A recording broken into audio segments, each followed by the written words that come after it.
Hey everyone, and welcome to the Ori and the Will of the Wisps main quest order speedrun guide for beginners. The first thing we're going to be doing before we really get into the run is going over a few ground rules. It's going to make things a lot easier for you for practice and for understanding what I'm saying later on and that kind of thing. And the first thing I should say is that I understand I speak kind of quickly and I'm going to try to speak a bit slower, but sometimes I won't be able to. So if you're having trouble hearing my voice, please turn on captions and it should work for you. The first thing I'm going to go over is that I'm currently playing on controller, and I'm playing on PC. I'll go over the PC versus console difference first. Everything I'm going to say is going to apply to console as well, except what I'm going to be doing is every single quit to menu, and the main thing that's important about this is that we use a loadless timer for Ori and the Will-O-Wisps, which means that it takes out, the timer automatically takes out all of the loads, but it can't do that on console, meaning that console plays with real time. And what that means is that sometimes, a lot of the time actually, it's quicker to quit to the menu and load back into the game on PC, whereas on console it's quicker to just watch the animation. So for example, on PC we would quit to menu whenever we're opening a keystone door, whereas on console we don't. I'm also playing on controller, and that means that I'll have slightly quicker and better burrow movement and water movement than people play on keyboard. But on the other hand, on keyboards, you can not only set a lot more hotkeys, to help you with different types of tech if you need that, because you obviously have more buttons available. You also have higher precision with your bashes and launches because you have mouse movement. So entirely it's preference, basically. I play on controller, whereas Hetfield, the other top runner at the moment, he plays on keyboard. So it's basically entirely preference which you want to do. I want to talk about debug mode. That's going to make practicing individual sections and also just getting through your runs for the first time a lot easier. So I don't currently have debug mode installed, so we're going to very quickly go back out and install it. It's really quick, there's no downloads needed, it's basically just with the game itself.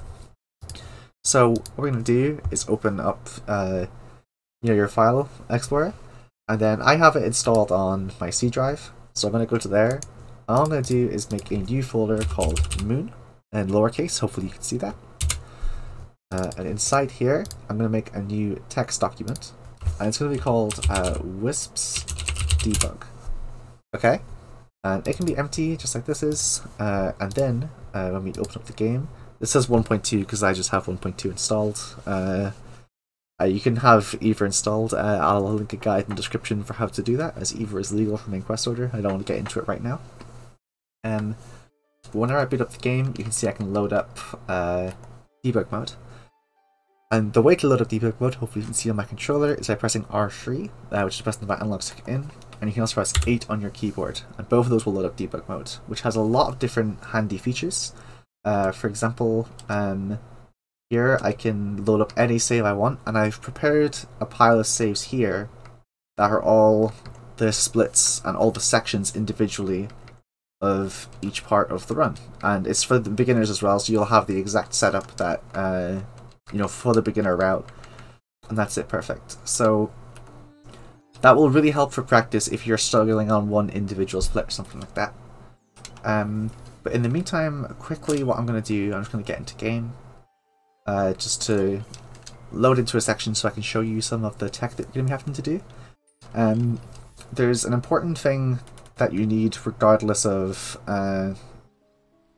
any other tech you might be doing, and that's a sentry jump. So if I can just load into my strategic practice section. I have a sword, and I have sentry. And sentry jumping is basically the main tech in this game, and it's the main thing I'm going to be doing to skip a lot of stuff, at least in this category where sentry is legal. And the idea is you do your up slash and you press sentry on the exact same frame. So if you look at my controller cam on the bottom right, you should see that I do it on the exact same frame and I launch into the air. And each time I do that, it takes 1 energy. If you want to practice this more, you can press G on your keyboard, and that will also it'll just give you infinite energy, and you can just keep practicing this over and over again. You can also, if you want, you can map this to a keybind, which I have done like so. I have it mapped to my RT button, as you can see, and that'll just give me a sentry jump every single time. It's completely optional if you want to do this. For me, I change between a profile, because obviously we need Feather later on, which uses RT. So if I change to my other controller profile using L3, then you can see pressing RT does nothing. If I change back, then it does this. So I basically swap when and as I'm going to need it. And again, I'll link to a video, part in the description saying how to do that if you are interested in that. Yeah, this is the main thing I think you want to practice to make sure you can do, because it's really important for pretty much all over the run. We're going to be doing it in speed up sections, like we can just make it over this jump like here. And we're going to do it for sections that normally we couldn't clear. So normally, for example, you would need to go all the way over here and head up there. But now we can just do this and head up like that. So yeah, that's sentry jumping. The next thing that we need to look for really quickly is God Mode, which is, this is the main glitch for the beginner route. We don't do this in the intermediate and advanced routes. In those we fight the bosses normally, because what God Mode does is God Mode gives you full invincibility. It only runs out after you either use bash again or quit the menu, which is obviously really good. The bosses are very difficult when you're first learning main quest order, because like for example, we'd be fighting Quolock now, and you can tell we only have 5 health and we have 6 energy. Which is, you know, that's pretty difficult. That leaves you 2 or 3 hits to kill Quolock, you know, before Quolock kills you, and you're right back to the start if you die to Quolock. So it's very difficult, and for that reason, this God Mode route exists, which makes it easier to learn the whole route without having to get hard stuck on bosses. And unfortunately, God Mode is very easy to do, but it might take you a few attempts when you're first learning it, but after that it should be fine. I'll just wait on the drowning animation here.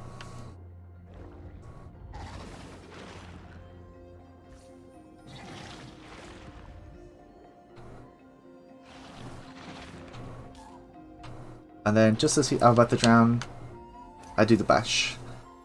I say it's about to drown, it should be just as you've drowned. And if I did that correctly, Ori should now be fully invincible. And yeah, that's really important. This is going to help you a lot. The only thing is, like I said, if you bash or quit to menu, it'll go away. So if I bash now off one of these, see I'm invincible right now, but I will bash, and now I get hit. So after you set up God Mode, ideally we want to keep it all the way through Luma Pools, Bora's Reach, and Moldwood Depths, which is obviously, that's a lot of time. So ideally, you want to basically just, like for me, I take my hand off the left hand side of the controller completely so I don't accidentally bash until I get used to it. So I'd recommend doing that while you're first learning it. And also in debug mode here, there's an option called invincibility. So while you're first learning, I'd recommend having debug mode up and active while you're first learning.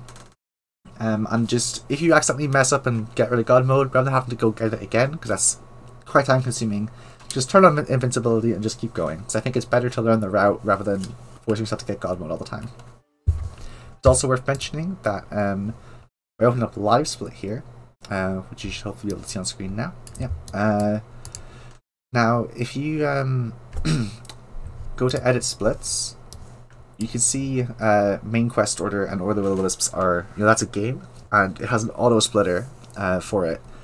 And this auto splitter will not only you know, automatically split once you get to these times, you can set it to split at certain points. I've also included a link in the description, and you can just load my splits, load that, and that's fine. But also there's this little thing at the top which says disable debug and no pause. So the moment you can see the game is paused whenever I go off the screen for it, but with the no pause turned on when I go off the screen for it, it's no longer paused in the background. That's just, you know, for the sake of practice and stuff. What disable debug does is it means if I start a run, it'll disable debug as long as the timer is going. Which is obviously really useful because it means that I can just get a run going and not accidentally use debug mode and kill the run, because obviously debug mode is not legal in runs.